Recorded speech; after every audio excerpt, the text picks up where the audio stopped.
E aí, eu sou o Felipe e eu li esse livro aqui recentemente, A Voz na Sua Cabeça, do Ethan Kross, e eu apliquei algumas ferramentas que ele traz no livro na minha vida e, cara, eu achei muito bom. Algumas coisas realmente funcionam. E eu quero compartilhar um pouco com vocês aqui, em 3 partes, esse livro aqui, tá. Primeiramente, o que que é essa voz na nossa cabeça, essa vozinha que você ouve aí o tempo todo conversando com você na sua mente, né. Se você não ouve uma voz conversando na sua mente, você tá com algum problema e é sério, vai no médico, porque essa voz que conversa com a gente o tempo todo, quando a gente tá atravessando a rua, quando a gente tá lembrando de algum problema, quando a gente tá sentado no tédio, quando a gente tá fazendo qualquer coisa, ela é normal, é natural e ela até sai gato, ela é até necessária para nossa sobrevivência, ela que nos trouxe até aqui, como a gente vai ver aqui também. Então, para começar, eu vou trazer um pouquinho aqui de alguns exemplos, né, do que é essa voz na nossa cabeça. Então, por exemplo, o Barack Obama, uma vez ele trouxe num discurso, numa frase, né, que o maior desafio é sempre manter a sua bússola moral. Essas são as conversas que mantenho internamente. Então, olha só, as conversas que ele mantém internamente com ele, que é a mesma que eu e você mantém também, né, são a bússola moral dele. Então, aqui a gente tem uma pista do que é essa voz da nossa cabeça. Ela começa na nossa infância. Então, quando a gente é uma criança, a gente constrói essa voz na nossa cabeça por imitação.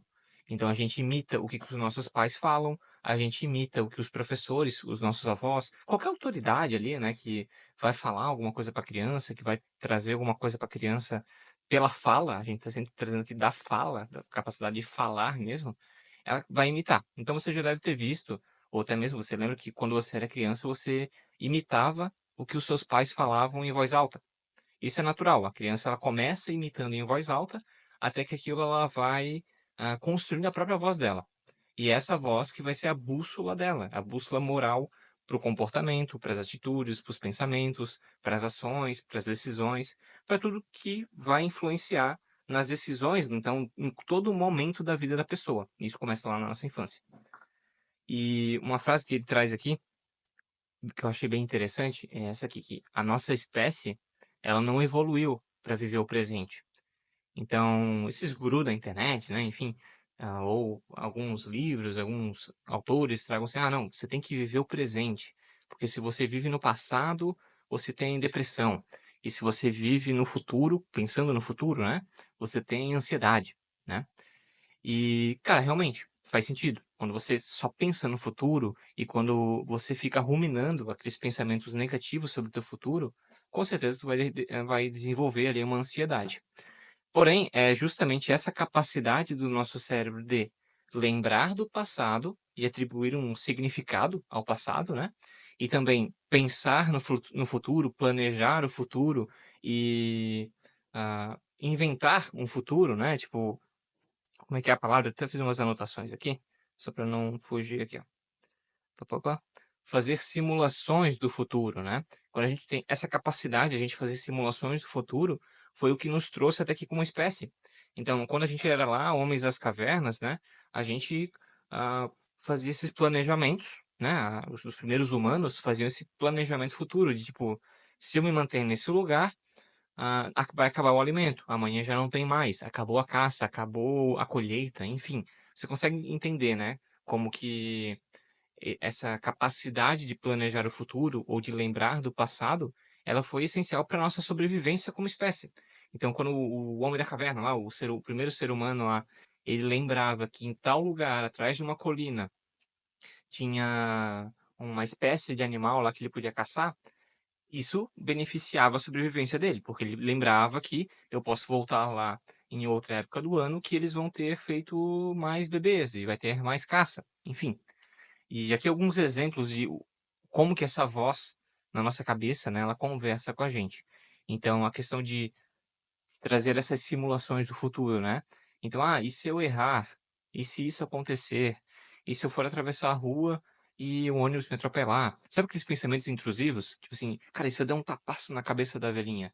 Cara, às vezes acontece, e isso é natural, é a voz na nossa cabeça fazendo simulações e testando caminhos neurais, enfim, ela está sempre ali ativa e ela é foi necessária e ela ainda é necessária para nossa sobrevivência. Então não tem como a gente querer desligar essa voz na nossa cabeça.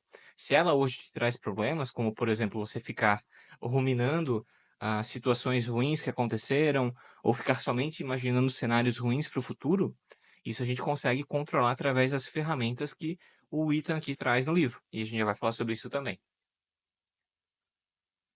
Então, o objetivo dessas vozes, né, é principalmente nos trouxe até aqui, porque nos trouxe essa capacidade de planejar, de resolver problemas complexos, de criar nossa identidade. Então, a nossa identidade pessoal, a nossa identidade cultural, ela foi construída através dessa voz na nossa cabeça e depois juntando a cabeça de várias pessoas, né, porque é a história que a gente conta para nós mesmos. Então a história que a gente conta todo dia para nós, é como a gente lida com o mundo, é como a gente encara a realidade dos problemas que vão acontecer na nossa vida. E isso também constrói essas histórias, essas narrativas, né, da nossa cultura, da nossa religião, de nós mesmos, nossa história pessoal. Então essa capacidade de contar histórias, ela é essencialmente veio dessa voz na nossa cabeça. Não, então, né, os Homens das Cavernas ali, e a questão de resolver problemas complexos, né. Então, é através dessa voz na nossa cabeça que a gente consegue fazer uns brainstorm, né, de ideias complexas. Então, quando o ser humano chegou lá no ápice da agricultura e começou a sobrar tempo para ele pensar sobre a vida, para ele pensar sobre os problemas do mundo, isso só foi possível a gente, conseguir alcançar esses patamares de filosofia, de história, enfim, e problemas matemáticos também, né, porque a gente tem essa voz na nossa cabeça e ela estava lá ou está lá, né, o tempo todo tentando resolver um problema, tentando trazer significado para os acontecimentos. E isso é essencial para a gente resolver os problemas da nossa vida, seja problemas mais simples do nosso dia a dia, como os problemas mais complexos da humanidade em si, né.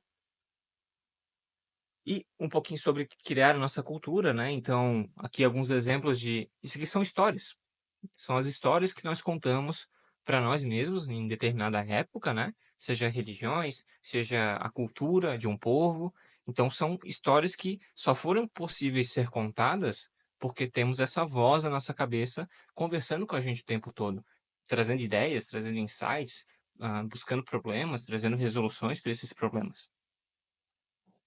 E também é essa voz que vai nos levar além, porque ela ainda é essencial, e é isso que nos diferencia de máquina, de IA, porque a gente tem essa capacidade de raciocinar e de emular, né, de simular cenários aleatórios na nossa mente. Então a gente consegue ter uma noção, se a gente quiser agora parar para pensar como é que vai ser a minha vida daqui a 5 anos. Cara, você pode pensar em qualquer cenário possível. 5 anos é tempo suficiente para você chegar onde você quiser. Então, com certeza, essa voz na nossa cabeça, essa capacidade linguística e mental que a gente tem, ela vai ser essencial para o futuro da humanidade também. Então, tira essa ideia de tentar tirar a voz da sua cabeça, de desligar ela. Não é esse caminho que a gente vai tomar. E essa voz na nossa cabeça, ela se torna um problema quando ela vira um falatório. Então, eu vou usar esse termo aqui daqui em diante, tá? O falatório, para quando a gente tratar sobre o problema da voz da nossa cabeça. Então, quando a gente foca nos problemas, nos nossos medos, nas nossas falhas, nas nossas inseguranças, essa voz, ela acaba fazendo a nossa mente entrar em um turbilhão. Sabe aqueles redemoinhos que, sei lá, sabe o filme dos Piratas do Caribe? Que eu acho que é no terceiro filme que os barcos vão lá no redemoinho e o redemoinho vai até o final do mundo, do oceano. A voz na nossa cabeça, ela acaba tomando essa mesma direção quando a gente perde o controle sobre ela. Então, por exemplo, acontece um problema. Vamos trazer aqui uma situação do meu trabalho, por exemplo. Um cliente cancelou com a empresa e talvez parte do motivo que ele cancelou foi o meu atendimento. Ele não gostou do meu atendimento e decidiu cancelar. Eu, como um funcionário e como a possível causa desse cancelamento, isso é um problema que aconteceu para mim. Então eu posso pensar, putz, o cliente cancelou por minha causa. Eu errei em tal momento. Eu fiz isso aqui errado, e daí começa a vir outros problemas e outras inseguranças. Eu fiz isso aqui errado, porque eu não sou capaz de treinar bem o cliente. eu fiz isso aqui errado porque a minha comunicação é ruim. Eu fiz isso aqui errado porque eu sou preguiçoso. Enfim, entende que, começa a entrar num redemoinho de problemas e inseguranças e medos, e essa ruminação infinita, ela pode ser infinita. É ela que vai nos levar para os problemas que a gente tem hoje, como depressão, ansiedade, esses problemas que hoje são comuns, né, não são normais, são comuns no nosso dia a dia. E ela afeta diretamente a nossa capacidade de atenção, porque quando a gente está resolvendo algum problema que exige atenção, e a atenção ela é exigida em tudo na nossa vida, né, a nossa capacidade, mental de resolver problemas e viver a vida como ela é hoje, ela é afetada por essa voz na nossa cabeça, por esse falatório, né, quando ele entra nesse parafuso do mal, entendeu? Vou trazer mais aqui um pouquinho. E tudo começa com os gatilhos, né, então como comentei, um cliente cancelou, isso é um gatilho externo.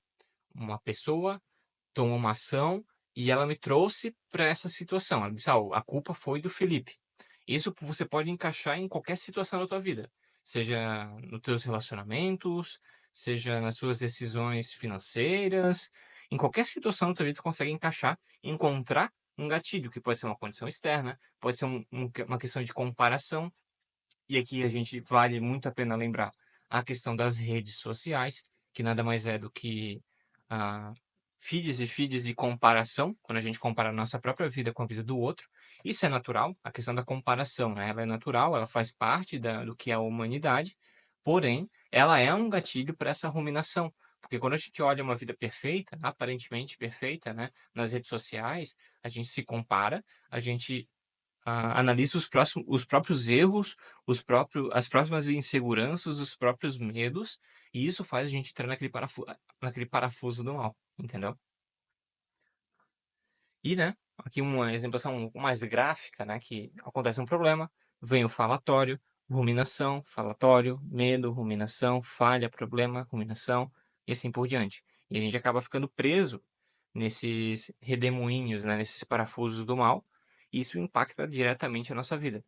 Tem um exemplo muito bom que o autor traz no livro, de um jogador de beisebol, que, cara, ele era, tipo assim, ele ia ser o novo Neymar, tá ligado? Tipo, cara com 20 anos, ultra bom nos arremessos e tal, coisa incrível, assim. E teve um jogo que ele errou um arremesso. Natural, errar um arremesso é normal. Ele estava jogando em casa, a plateia, né, a audiência ali até achou estranho, né, errar um arremesso, mas, cara, errar um arremesso é normal, né, é natural. Só que ali aconteceu um problema. Esse erro, esse problema que aconteceu, disparou a ruminação, disparou esse falatório na mente dele. E ele pensou, no livro diz que ele pensou isso e ele traz isso, ele mesmo fala isso, o jogador, né? Eu errei esse arremesso em rede nacional. E agora? E se eu errar mais um? Isso ali foi o fim dele. Ele errou mais, acho que foi 7 arremessos seguidos. E isso não acontecia há mais de 100 anos. Isso que ele era o próximo Neymar. Então entende quando esse falatório ele acaba afetando a nossa vida diretamente, negativamente? Então a voz na nossa cabeça é excelente. É uma ferramenta que a gente tem que ter, a gente precisa dela para saber viver. E foi ela que nos trouxe até aqui, ela que vai nos levar além, né, como humanidade. Mas percebe quando ela se torna um problema? Quando esse desvio da atenção que ela causa faz a gente errar nas coisas que pareciam mais óbvias para nós, né? Nas nossas capacidades mais automáticas. Então imagina um jogador que ele treinou 1000 vezes um chute, um arremesso que seja, e aquela voz na nossa cabeça te desvia a atenção e o que que acontece? Tu começa a perceber todos os movimentos que você faz para fazer aquele chute, para fazer aquele arremesso. E quando isso acontece, isso não vira mais natural. Aquele chute, você está pensando em cada movimento do teu corpo, porque a tua mente ela está tentando encontrar o problema. Por que que tu errasse o arremesso? Por que tu errasse aquele chute? E isso desvia a tua atenção e vai te fazer errar mais ainda. E isso a gente pode aplicar para os esportes, para a vida do trabalho, para a vida amorosa, para tudo, para tudo. Seguindo aqui só um videozinho do espiral, né? Então, tá vendo que ele é infinito, né? É o espiral que esse falatório acaba levando a gente. E quais que são as consequências disso, né? Basicamente, o que eu trouxe das consequências psicológicas, então aumenta a ansiedade, te leva para uma depressão, porque você começa a reviver aqueles problemas passados, principalmente os problemas passados, né, que a gente relembra deles e aquele sentimento ruim, ele é aflorado novamente. Então, isso é umas consequências que vai acontecer. Consequências físicas, né, que vai afetar teu sono, vai afetar a tua energia, a tua imunidade. Isso eu tô falando, não tô inventando, tá? Aqui o autor, ele traz esses dados e, cara, eu acho que tem umas 30 páginas só de referência bibliográfica. Então, tudo que ele fala aqui que eu tô trazendo como verdades, né, é tudo baseado em estudos, em pesquisas, tudo tá documentado no livro, tá? E também consequências nos relacionamentos. Então vai gerar conflito, vai gerar afastamento, especialmente quando a gente interpreta, né, as situações de maneira negativa. Então, sabe quando a gente está em algum relacionamento e uma atitude da pessoa, parece que a pessoa não ficou feliz, não ficou contente, mas talvez ela nem expressou aquilo para você, mas você começa a imaginar, opa, ela reagiu um pouco diferente. Será que eu falei algo errado? Será que ela tá me achando estranho? Será que ela tá me traindo? Cara, olha onde a gente consegue chegar. Em duas, três perguntinhas que a nossa mente faz pra nós, né? A gente já consegue se colocar naquele turbilhão negativo do mal. E trazer um pouquinho das ferramentas, né? Eu vou trazer aqui as ferramentas baseadas, separadas, né, em três etapas, tá? Vamos pensar assim, três gavetas de ferramentas. A primeira ferramenta que o autor nos apresenta é a gente diminuir o zoom. O que que é diminuir o zoom, cara? Diminuir o zoom é diminuir o zoom do problema. A nossa mente, vamos pensar na nossa mente como se ela fosse uma lente. Uma lente de uma câmera, uma lente de aumento, uma lente. O falatório, a voz na nossa cabeça, ela funciona como um zoom. Então, quando a gente dá zoom em uma coisa, no caso o falatório do mal, ele vai levar o zoom para o problema. A gente fica lá focado no problema. Então, a gente fica limitado, né? Como se fosse um cabresto do cavalo. Acho que é cabresto, né? O negócio do cavalo. É cabresto? Se alguém lembra o nome, bota nos comentários aí. Então, o cabresto, assim, a lente, ela vai fazer a gente focar no problema. E tudo que não tá no meu campo de visão, que não é o problema, isso vai ficar fora da minha perspectiva. Então, a primeira ferramenta que ele traz é para a gente diminuir esse zoom, para a gente aumentar essa lente, né? Aumentar o zoom, diminuir o zoom. Acho que é diminuir o zoom, né? Que a gente vai ampliar o nosso campo de visão para entender aquela situação, aquele problema como um todo. Então, por exemplo, um dos exemplos que ele traz, uma das ferramentas mais práticas, né, que está nessa gaveta de diminuir o zoom, é a gente ser uma mosca na parede. É isso mesmo, cara, é uma mosca na parede. Então, imagina uma mosca na parede. Ela tá lá na parede, lá no alto, e ela tá vendo, ela tem lá um monte de olho, né? E ela tá vendo tudo nesse quarto aqui, por exemplo, tudo nessa sala. Quando ele pede pra gente se posicionar, pra gente ter a perspectiva de uma mosca na parede, é para a gente conseguir rever uma situação, principalmente situações que já aconteceram, de um novo ângulo, de uma nova perspectiva, para a gente se distanciar daquele problema. Então, vamos pensar numa briga que você teve com o teu marido, com a tua esposa.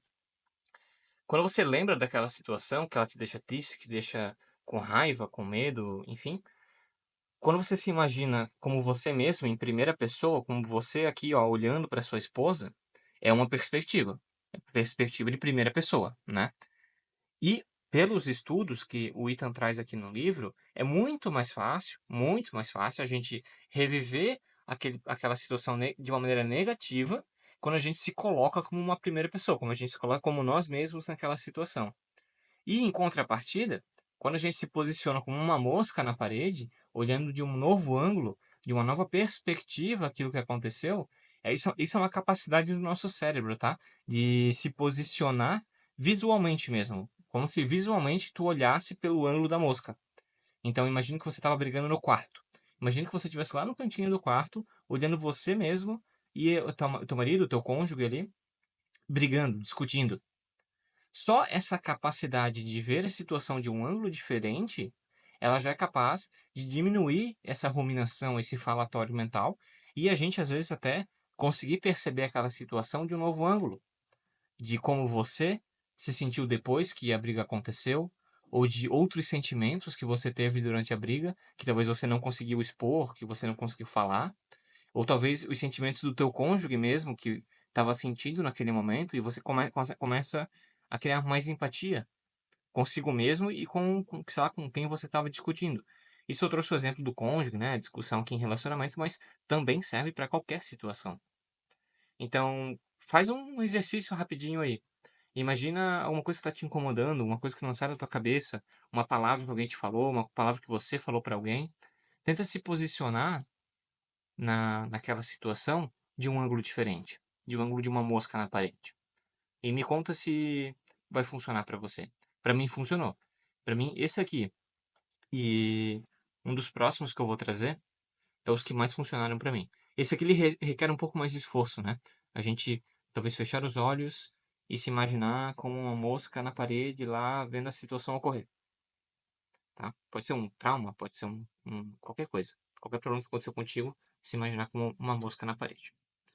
E ainda sobre diminuir o zoom, outro ponto que ele traz que é bem interessante é a questão de como que a gente faz para falar com nós mesmos, como que a gente lida, né? Qual é as palavras que a gente usa quando a gente está conversando com essa voz na nossa cabeça. Então, uma das dicas que ele traz é de falar o seu próprio nome. Então, tanto falar o seu próprio nome, como falar a palavra você.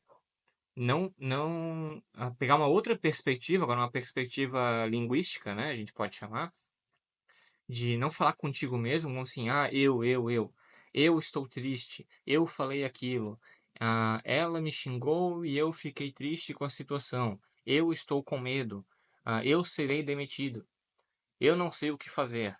Comece a usar frases e palavras diferentes. Então, em vez de falar eu estou com medo ou eu não sei o que fazer, eu vou começar a utilizar o que que o Felipe faria nessa situação. Ou eu vou me advertir. Felipe, pelo amor de Deus, para de pensar assim. Não tem nada a ver. Pensa em outra coisa. O que aconteceu foi nesse sentido, não foi naquele sentido. Tu tá entendendo errado. Tu nem sabe se a pessoa sentiu isso. E tu tá aí inventando abobrinha na tua cabeça. Entendeu? É como se você estivesse falando para outra pessoa. Então, isso aqui é a mais fácil de utilizar, principalmente o seu nome. Então, às vezes você tá lá pensando num problema, ruminando naquilo, meu, e não consigo achar um emprego, e não sei o que fazer, não sei para quem mandar currículo, não sei mais o que fazer, tô sem dinheiro. Cara, tá vendo que você vai juntando um problema no outro e fica naquela ruminação? Isso, cara, é uma porta de entrada para uma depressão, para uma ansiedade mais séria, assim, né? A partir do momento que você consegue trocar isso para o seu nome, você fala o seu nome, Ana. Começar com o seu nome é Ana, tá? Ana, qual é o primeiro passo que você pode fazer para resolver esse problema? Ana, qual é o emprego que você quer? Felipe, qual é a situação que tu quer resolver? Só isso já vai fazer aquela ruminação, aquele espiral infinito do mal parar. Só isso já para. Você falar o seu próprio nome. E daí você mantém a sua atenção nessa conversa dessa maneira, conversando como se fosse uma terceira pessoa. Ah, você precisaria fazer isso. Você realmente pode aprender muito com os outros. Você vai conseguir. Essa capacidade da gente falar com a gente na terceira pessoa, ou usando o nosso nome, é uma das mais fortes, é uma das ferramentas. Se você sair daqui com uma ferramenta só para te aplicar, eu ia dizer para te aplicar essa aqui. Fala o teu nome e fala você quando você estiver lidando com alguma situação que você percebe que você está naquele falatório infinito que tu não consegue sair. Você tem aqueles pensamentos ruins o tempo todo, caindo no redemoinho do mal e você não consegue sair. Usa isso aqui. Fala você, a palavra você, né? E fala o seu nome. Beleza? Seguindo aqui, outras ferramentas. Antes de falar sobre outras ferramentas, eu quero falar um pouquinho sobre a questão das redes sociais, que né, eu falei um pouquinho antes. E uma das dicas que o autor traz no livro é a questão das redes sociais, né? E o que eu resumi nisso é cuidado com o que você vai compartilhar.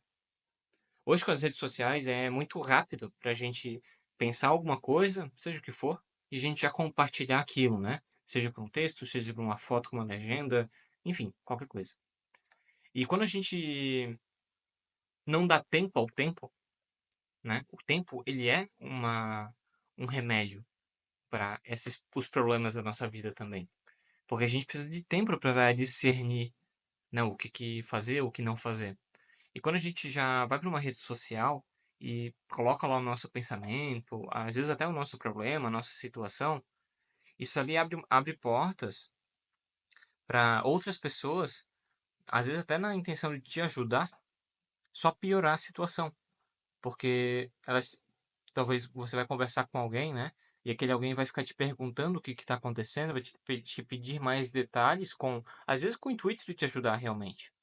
Porém, você ainda não conseguiu nem assimilar para si mesmo qual que é o real problema, se aquilo realmente é uma questão tão séria assim. E quando você vai lá e compartilha nas redes sociais, cara, você já está abrindo ali as portas para esse falatório, né? Ele nunca cessar, ele ficar infinito e ele ainda ser alimentado pelos outros. Então, muito cuidado com o que tu compartilha nas redes sociais. Sempre dá tempo ao tempo. Se você está passando com um problema, alguma situação, antes de você compartilhar isso online, não tem problema compartilhar online, não é questão de, não use as redes sociais. Se você puder, não use mesmo, tá? Eu parei de usar por um tempo, acho que já faz uns 30 dias que eu não estou utilizando. E, cara, vocês tinham que tentar para ver a diferença que dá na nossa vida, na organização dos nossos pensamentos, na nossa ansiedade. Enfim, isso é um assunto para um outro vídeo. Se você quer que eu fale um pouco mais sobre isso, a questão de redes sociais e como que ela afeta, né, nossa vida, comenta aí embaixo também, tá? Então, lembrando, cuidado com as redes sociais. Uh, e outro, outra ferramenta bem legal é o poder de fora. Poder de fora é o poder que não vem de dentro da gente. Então a gente vê as primeiras ferramentas como ferramentas diretamente ligadas à nossa voz. A gente se distanciar do problema e ver de uma nova perspectiva, usar palavras que vão nos trazer para uma nova perspectiva. O poder de fora, ele é um poder realmente externo, externo a você. E o primeiro deles é o arrebatamento. O que é arrebatamento? O arrebatamento é aquela sensação que a gente tem de tem um termo em inglês que é bem legal, que é tipo wow, assim, vamos pensar que é o termo wow, tá? E wow, tipo assim, você vai ver uma paisagem muito bonita, você sobe no topo de uma montanha e você vê aquela paisagem incrível e que te tira o fôlego, sabe? Essa é a sensação de arrebatamento. E não necessariamente ela tem a ver só com a natureza, tá? Mas, por exemplo, quando você está no topo de uma montanha, isso aqui é sensação de arrebatamento. E essa sensação de arrebatamento, ela é capaz de cessar os nossos pensamentos intrusivos ali, esse espiral da morte, tá? Então, quando a gente vê um pôr do sol, um nascer do sol muito bonito, então procure esses momentos na sua vida para ajudar você a lidar com o falatório, com essa voz incessante na nossa cabeça. Aqui eu trouxe mais exemplos de natureza, né? Que é também um dos outros passos que ele nos traz aqui. Eu fiz um resumo baseado na minha experiência, tá? E isso aqui é muito legal, cara. Tem vários estudos no livro aqui que tu vai encontrar se você ler o livro, vou deixar o link também abaixo, que desses estudos, né, que como às vezes algo simples na nossa vida, na nossa rotina, a gente consegue já melhorar o nosso dia.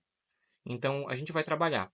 Se a gente conseguir mudar a nossa rota para dirigir pelas ruas mais bonitas da cidade, para uma rua que tem mais árvores, principalmente parte de natureza, tá?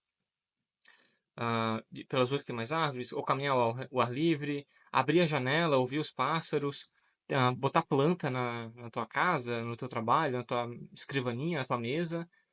Só isso, só de ver e estar na natureza, você pode trabalhar com uma planta do teu lado, que já vai ser diferente de quem trabalha sem a planta. Parece loucura, né? Parece pouca coisa, mas testa, testa. No meu trabalho, cara, o que eu gosto de fazer é abrir a janela e ouvir os passarinhos cantar. Que tem umas árvores lá e às vezes aparecem uns passarinhos cantando. E, cara, só isso, às vezes é o suficiente para te tirar, ou até mesmo evitar que você caia naquele turbilhão do mal do falatório. E não somente a natureza, né, mas também as grandes obras de arte, seja pinturas, seja arquitetura, né? Então, esse sentimento de arrebatamento, ele vem tanto da natureza como da arquitetura, das coisas bonitas do mundo, né? como às vezes de uma coisa mais simplória, como os primeiros passos do teu filho. Só isso. Só isso não, né? Isso é tudo, né? A natureza, esse sentimento de arrebatamento, ele é um dos mais poderosos para fazer esse falatório cessar, e parar. Você parar com esses pensamentos ruins. Então, foca nas coisas boas da vida, ok? E o último ponto é o poder da nossa mente. Então, a gente falou sobre o poder do distanciamento, né? De mudar o foco. Então, eu vou trazer um resumo depois, tá? Mas o poder da nossa mente são as nossas crenças, as nossas crenças e os nossos placebos. E o que é um placebo? Placebo é aquele remédio, né, que os médicos usam geralmente em teste, né? Não vão dar um placebo assim para alguém na farmácia, para fazer o quê? Para testar se o que cura é realmente o remédio ou é o sentimento que você foi medicado. Então, o placebo, o remédio, vamos precisar um remédio para dor, tá? Até ele usa um exemplo ali de um spray nasal. Eles foram fazer uns testes de dor e de falatório, né? E antes de fazer o teste, eles aplicaram um spray nasal, sabe? Um spray nasal, tipo o Neosoro, assim, nos participantes.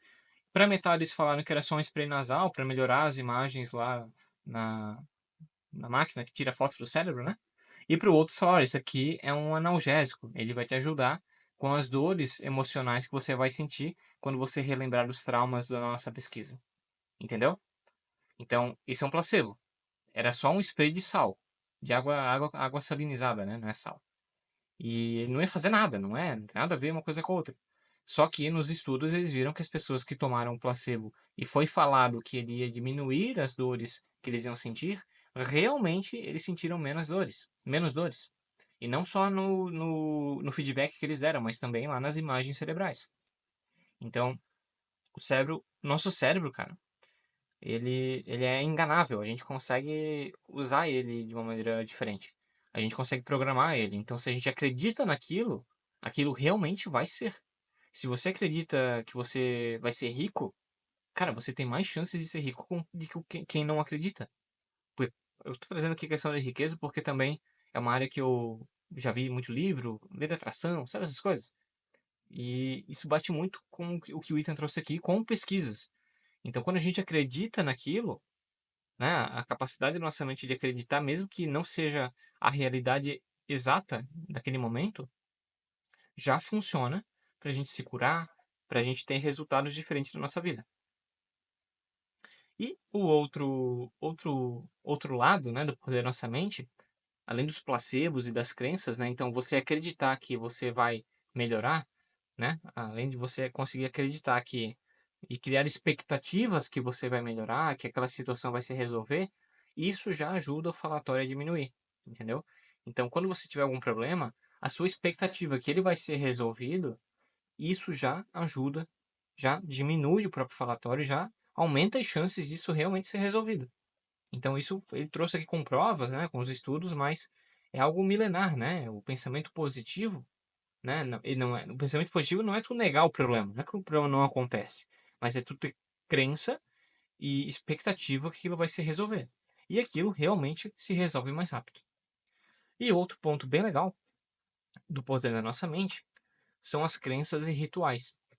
E aqui ele traz exemplos, os rituais que a gente percebe às vezes os atletas utilizando, né? Então ele traz o exemplo de uma. Tá pegando um livro aqui rapidinho? Qualquer página. Acho que é um 5. Vou ler aqui para vocês. A nadadora olímpica australiana Stephanie Rice, Rice de arroz, tá? Ela faz antes de cada competição. Ela gira o braço 8 vezes, ajusta o óculos de natação 4 vezes e ela toca na sua touca, né?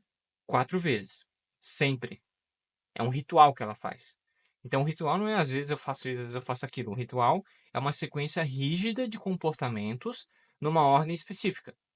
Então, giro os braços 8 vezes, eu arrumo o óculos 4 vezes e eu toco aqui na minha touca 4 vezes. Sempre. Isso é um ritual. Por que isso funciona? Ele explica com mais detalhes. Eu não entendi direito, tá? Para ser bem sincero. Mas basicamente tem a ver com essas convicções, né? as expectativas e as convicções que a gente acredita. Então, sabe quando a gente batiza nosso filho? Se você é católico ou não, né? Mas você sabe o que é o batizado, né? É normal que um pai e uma mãe, coceira na mão aqui, é normal que um pai e uma mãe, eles tenham preocupações com o seu filho. Depois que ele nasce, né? Se ele vai ser saudável, se ele vai ter saúde, se ele vai se dar bem na vida, enfim. É natural. Essa ruminação dos pais, né? É natural que ela aconteça, mas ela pode virar um problema também.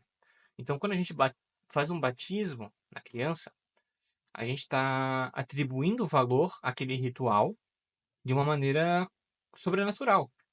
Então a gente ganha uma convicção que agora o meu filho está protegido. A mesma coisa no funeral.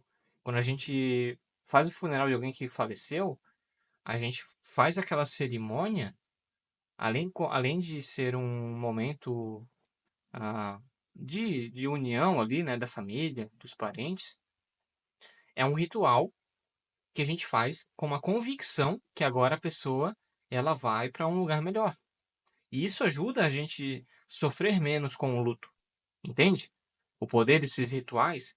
Então, se a gente está com algum problema e a gente reza o rosário, por exemplo, também, voltando aqui ao catolicismo, né? Não é só rezar, que rezar é algo que a gente pode rezar de várias maneiras, né? Rezar o rosário, ele é específico, ele tem uma ordem a ser seguida. Então, ele tem ali uma sequência específica que tem que ser seguida, entendeu? E daí, Grabovoi, mantras, né? Por exemplo, todo de manhã eu faço uma oração e ela é sempre igual, sempre igual. E por algum motivo isso de uns momentos para cá, né, desde que eu comecei a fazer, parece que as coisas fluem melhor, parece que o meu dia ele é menos estressante, por exemplo. E Grabovoi, o Grabovoi é aquelas sequências de números, né, que a gente repete para, por exemplo, atrair alguma coisa para nossa vida. Eu até trouxe um exemplo aqui que o 520, né? O 520 é um Grabovoi, é um número que ele tem uma finalidade, que a gente tem uma convicção por trás dele. Então, se eu falo, 520, o dinheiro está sendo atraído para mim a cada momento. Eu sou o merecedor da prosperidade e abundância financeira em minha vida. É uma frase pronta. E eu repito ela, sei lá, 7 vezes, ou 5 vezes, enfim, né? Você cria esses seus rituais. Então, às vezes não. Esses rituais, eles também vão ser úteis na sua vida para você escapar desse falatório. Então, se você já sabe que você vai se deparar com uma situação estressante, que talvez vai te trazer sentimentos ruins, como por exemplo fazer uma apresentação, ou que nem a nadadora, né, que a gente trouxe aqui no exemplo de fazer uma competição, cara, é um momento super estressante, você está cheio de expectativas em cima de você ali. Então, quando você faz um ritual nessa maneira, ele tem muitas chances de fazer você conseguir performar aquilo que você vai enfrentar de uma melhor maneira, beleza?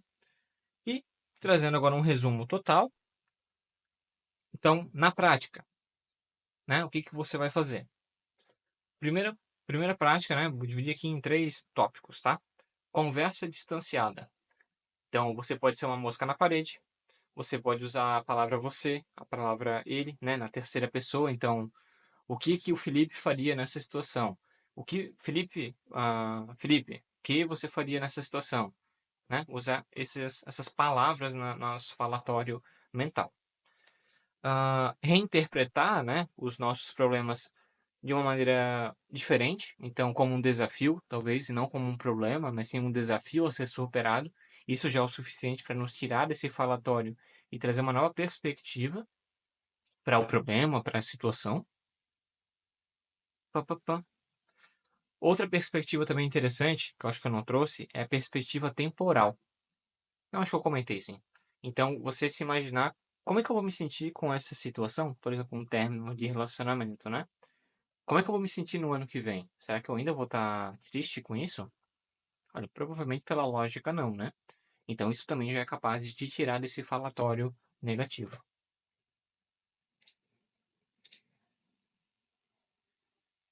O outro ponto é se imaginar aconselhando um amigo, né? Então também é a mesma forma de utilizar a palavra você ou outro pronome ali, né? Ele, você e tal. Abre a janela, que é a questão da natureza. Então, abre a janela, coloque uma planta na tua mesa, enfim, se abre para a natureza em si. para o sentimento de arrebatamento, tá? Reinterpretar a situação no tempo e no corpo, né? E ter um ritual ou um placebo. Placebo você pode ter um amuleto da sorte, por exemplo, né? Você sabe que, por exemplo, essa lapiseira aqui, cara, é uma lapiseira. Eu sei que eu segurar ela ou eu botar ela atrás da orelha não vai me trazer nenhum benefício, entre aspas, verdadeiro. Mas se eu atribuir um significado a ela, por exemplo, cara, essa lapiseira aqui foi a que escreveu a minha primeira folha do meu livro. Eu atribuí um significado a ela. Agora ela é um amuleto. Sempre que eu tô com ela atrás da orelha, eu não vou mais me preocupar em escrever minhas páginas aqui. E pode ser qualquer coisa. Pode ser um amuleto religioso também, não tem problema. Até é melhor, né? Porque é uma é um placebo, né? É um amuleto que ele não é só seu. Ele faz parte de uma cultura também, né? Então tem mais pessoas que acreditam naquilo e isso faz a tua crença ser mais forte também. Então quando o padre, por exemplo, abençoa a chave do carro, sabe quando o pessoal vai e, trouxe minha chave aqui para abençoar. Cara, não tem por que isso. Se você realmente crê nisso, isso vai funcionar. Isso vai funcionar para você não se preocupar, às vezes, sofrer um acidente de carro, por exemplo. Então, use essas ferramentas que eu trouxe aqui. Lembrando, não, Felipe, é muita coisa, testa uma. Testa a mais fácil. A mais fácil, como eu lembrando aqui, é você se imaginar que está aconselhando alguém. Então, quando você está pensando consigo mesmo, usa o seu nome.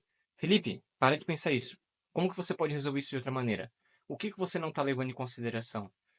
Será que a pessoa realmente pensou isso, Felipe? Então, sabe, usa outras palavras quando a gente está perdido nesse falatório mental, ok? E, gente, é isso. Testem as ferramentas que eu trouxe aqui. Se você testar e gostar dos resultados, não gostar, enfim, né, ou achar que é tudo bobeira, me conta aqui, me conta o que vocês fizeram, o que vocês acharam, tá? E é isso, gente. Falou, até mais.